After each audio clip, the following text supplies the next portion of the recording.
ओम शांति। आज की मुरली का सार, तुम्हें नशा होना चाहिए कि हमारा बाबा आया है हमें विश्व का मालिक बनाने, हम उनके सम्मुख बैठे हैं। प्रश्न है, कर्मों की गुह्य गति को जानने वाले कौन सा पुरुषार्थ अवश्य करेंगे?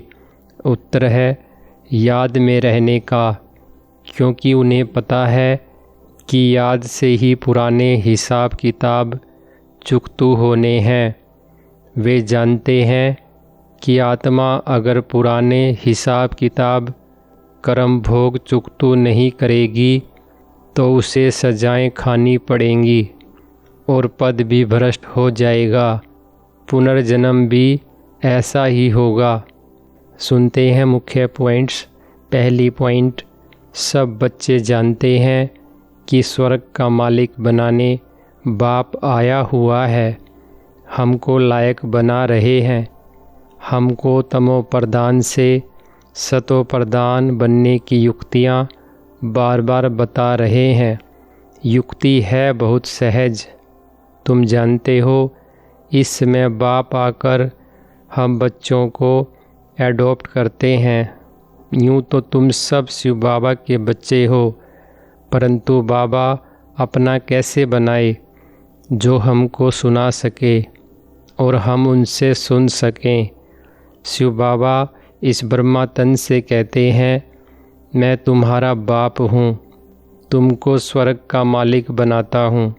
दूसरी पॉइंट, भल जो अभी समझते हैं हम बहुत सुखी हैं, हमको इतने पदम हैं, इतने मिल्स व कारखाने आदि हैं, यह तो सब अल्पकाल के लिए हैं।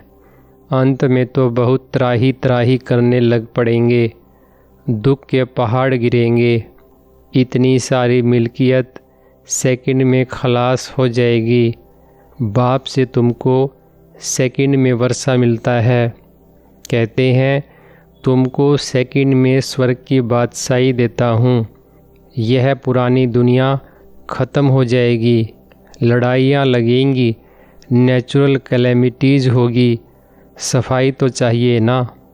तुम्हारी आत्मा भी अब पवित्र बन रही है। तीसरी पॉइंट, बाप दादा दोनों समझ सकते हैं बच्चे कितनी मेहनत करते हैं। बाप से वर्षा पाने की मेहनत बिल्कुल थोड़ी देते हैं। अपने को आत्मा समझ बाप को याद करो। बाप कहते हैं, तुम्हारी आत्मा जो पतित है वह पावन कैसे बने? पतित पावन तो एक बाप है ना। पानी की नदी पतित पावनी है तो झट से जाए गोता खाकर चले आना चाहिए। गंगा स्नान बहुत करते हैं, फिर भी पतित क्यों?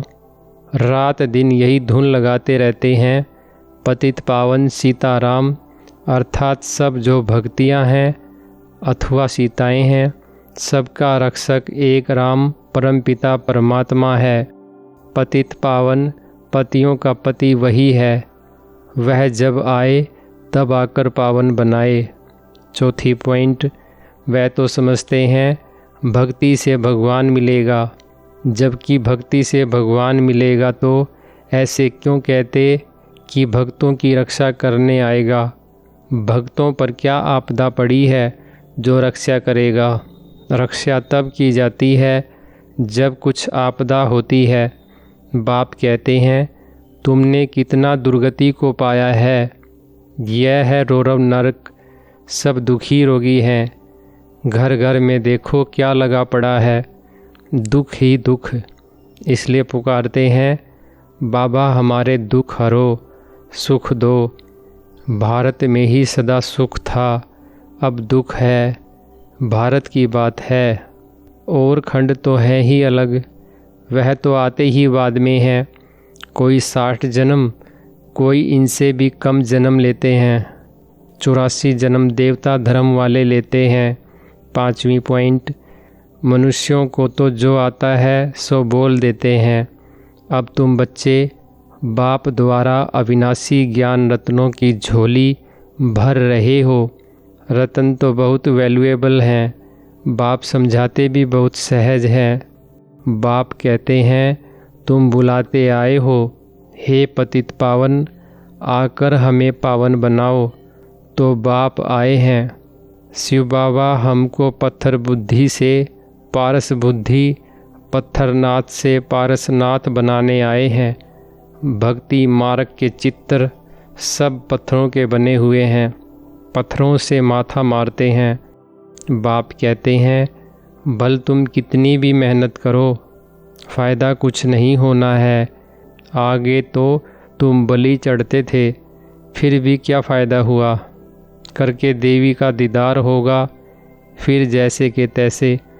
छठी पॉइंट, अभी तुम राजयोग की तपस्या कर रहे हो, तुम्हारा ही यादगार खड़ा है। यह चैतन्य देलवाड़ा मंदिर, वह जड़। इस समय तुम अपना यादगार देखते हो।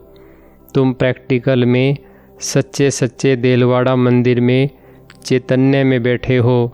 स्वर्ग की स्थापना हो रही है। यह मम्मा बाबा और हम बच्चे बैठे हैं। हूबहू यह तुम्हारा मंदिर है। नाम ही रखा है मधुबन, चैतन्य देलवाड़ा मंदिर। फिर जब भक्ति मार्ग शुरू होगा तो फिर यह मंदिर बनाएंगे। बाप ने तुमको बहुत धनवान बनाया था, तो तुम ही फिर उनका मंदिर बनाते हो। शिव का मंदिर एक नहीं बनाते हैं, सब बनाते हैं। यथा योग्य यथा शक्ति। 7वीं पॉइंट, तुम जानते हो हम पूज्य थे, फिर द्वापर में पुजारी बने हैं। शिव बाबा जो इतना साहूकार बनाते हैं, भक्ति में फिर तुम ही उनका मंदिर बनाएंगे। इन बातों को अभी तुम ही जानते हो, तो अब पुरुषार्थ कर फिर राजाओं का राजा बनना चाहिए। सतयुग में कहा जाता है महाराजाएं, त्रेता में कहा जाता है राजा। फिर दुनिया पतित बनती है तो महाराजाएं भी पतित, राजाएं भी पतित होते हैं। वह निर्विकारी महाराजाओं का मंदिर बनाकर पूजते हैं। पहले पहले शिव का मंदिर बनाते हैं, फिर देवताओं का बनाते, खुद ही मंदिर बनाकर पूजते हैं। 8वीं पॉइंट, सतयुग है सतो प्रधान। हर चीज़ वहाँ सतो प्रधान होती है। कहते हैं कृष्ण गऊ संभालते थे, राजाएं गऊ संभालते हैं क्या? ऐसी बात तो हो नहीं सकती। यह दिखाते हैं सतयुग में गऊएं भी बड़ी फर्स्ट क्लास होती हैं। उनको कामधेनु कहा जाता है। जगत अम्बा सरस्वती भी कामधेनु है। 21 जन्म लिए सबकी मनोकामनाएं पूरी करती है। तुम भी कामधेनु हो, वही नाम फिर गऊ पर रख दिया है।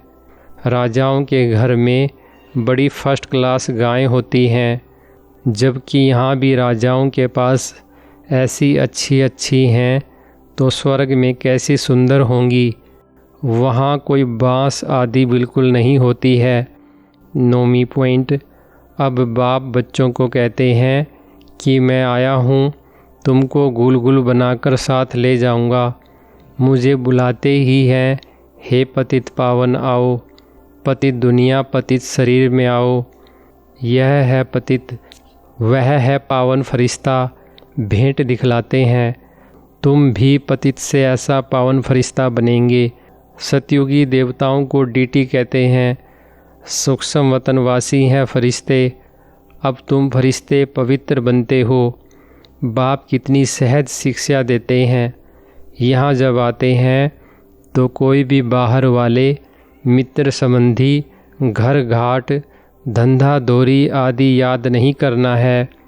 बाप के सम्मुख आए हो ना, यहाँ आए ही हो योग की कमाई करने, तो इसमें लग जाना चाहिए। वरदान है, याद की सर्च लाइट द्वारा वायुमंडल बनाने वाले विजयी रतन भव। विस्तार है, सर्विस एबुल आत्माओं के मस्तक पर विजय का तिलक लगा हुआ है ही, लेकिन जिस स्थान की सर्विस करनी है उस स्थान पर पहले से ही सर्च लाइट की रोशनी डालनी चाहिए। याद की सर्च लाइट से ऐसा वायुमंडल बन जाएगा जो अनेक आत्माएं सहज समीप आ जाएंगी। फिर कम समय में सफलता 1000 गुना होगी। इसके लिए दृढ़ संकल्प करो कि हम विजयी रत्न हैं, तो हर कर्म में विजय समाई हुई है। स्लोगन है, जो सेवा स्वयं को व दूसरे को डिस्टर्ब करे वो सेवा नहीं बोझ है। अच्छा, ओम शांति।